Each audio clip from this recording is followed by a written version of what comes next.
My name is Alison Bellwood and I'm the creator and director of the world's largest lesson. I'm going to explain what that is by sharing my screen and taking you through a quick look. So what is the world's largest lesson? It is an initiative run in partnership with UNICEF and many other organisations across the world to introduce the Sustainable Development Goals, or the global goals as I prefer to call them, to children everywhere. And if you don't know what the SDGs are, then here they are. They are 17 goals agreed in 2015 by every head of state in the world. There are 17 goals designed to collectively deliver three things. The first is to eliminate extreme poverty. The second is to reduce inequalities.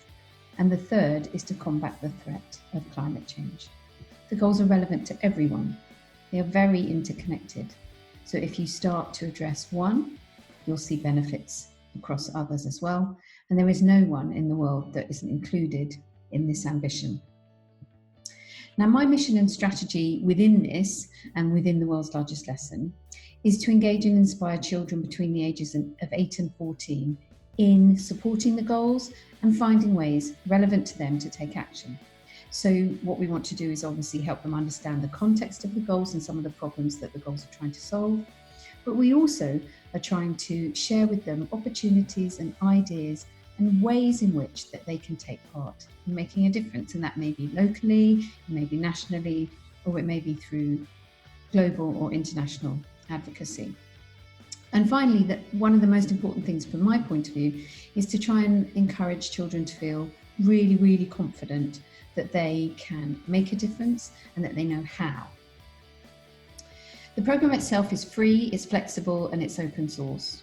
We begin by suggesting that you just take a moment, possibly at the beginning of your school year, to run a world's largest lesson. And you can do that in any way that you like. You can look at the content we offer to introduce the goals. You can create your own.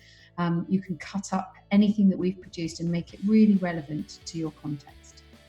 There's a short online free training course on the education.microsoft platform. And as I've already said, everything is free. The resources are as creative as we can make them. There are films, there are comics, and there are detailed lesson plans if you need them. There are some projects and challenges that use real world examples.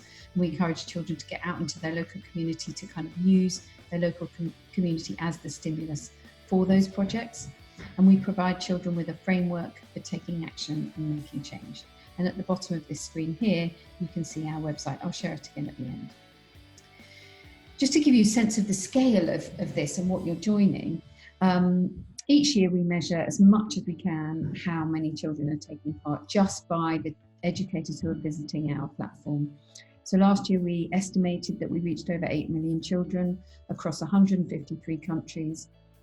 And UNICEF, our founding partner, were very involved in enabling children in parts of the world that don't have digital access to join us. So as you can see from this, you're joining a huge and very fast growing movement across education.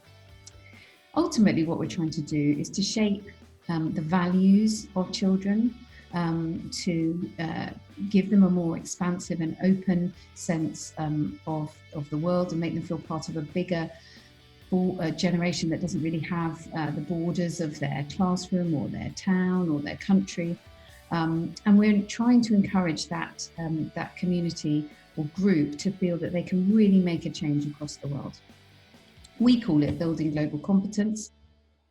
So why would you get involved? Why would you teach the SDGs in schools? Well, a lot of educators have fed back that one of the things they find really powerful about this is that they find ways themselves to weave the SDGs or the goals through their school community, through their own teaching. So the goals act as a kind of golden thread, and they weave them through their curriculum in a year, either through their class or through the whole school. And it really helps to bring a lot of school actions together. So just by way of example, you could use the goals to establish and set some real world problems for students to get engaged in and to try and solve. You can work on collaboration projects with other classes across a school or within your community, other classes from other schools or across the world. And there are lots of different collaboration projects that you can take part in. The goals are a really great way of engaging the wider school community. Children can become the messengers about the goals into their parents and families, and you can drive change that way. Or you could engage local businesses and other community leaders to come into school and discuss what is happening for the goals where you live. One of the things that schools are already very involved in often is philanthropy projects and raising awareness of issues and causes. You can use the goals as a way to bring those together. And you can, of course, advocate for the goals and start to communicate what you think about them to either local leaders or national leaders, and even share with the UN what you think. So they kind of wrap up a lot of what happens in a school and can become a really strong initiative that's very inspiring for students to get behind. So how would you get started? Well, the website is here, and I would suggest that there's a few different steps that you could take. If you don't feel comfortable or familiar with the goals yourself, then take our online course. It's on the homepage. You can click straight through it.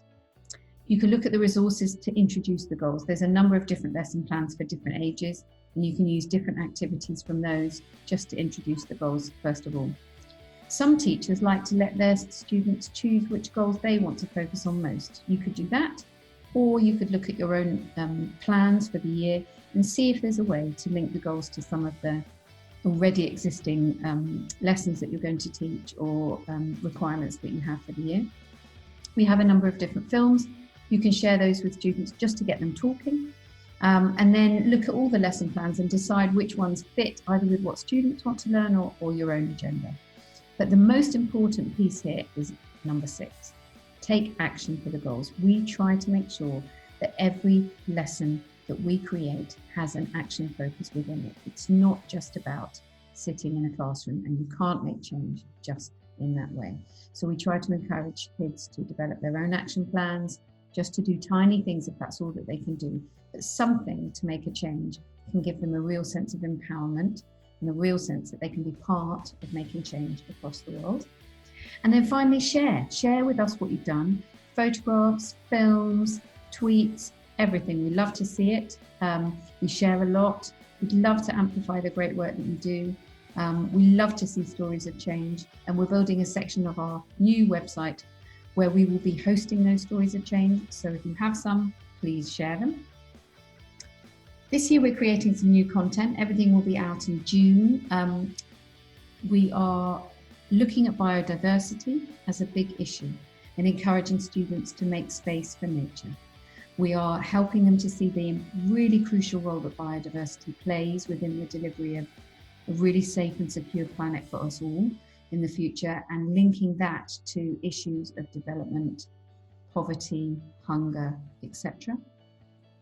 We're also focusing on helping children to realise their right to speak up and to take action for change, with a lesson plan that's been specifically created with UNICEF that looks at child rights and the right that every child has to take action. And then finally, if you are linked to your digital literacy colleagues, or you are a computer science teacher yourself, we have collaborated with the Microbit Education Foundation to launch a challenge for students between the ages of 9 and 16 using the Microbit, which is a small coding device, and posing global goals problems that we then invite students to code solutions for. They can use the Microbit or any other similar coding device. And this challenge will be live from the 3rd week of September. I believe that's the 16th of September this year. All the new resources will be available on our website from the beginning of July to give you time to have a look and plan. So when does it all start? We run an annual campaign, and it kicks off in the 3rd week of September, which is the commemoration of the beginning of the SDGs.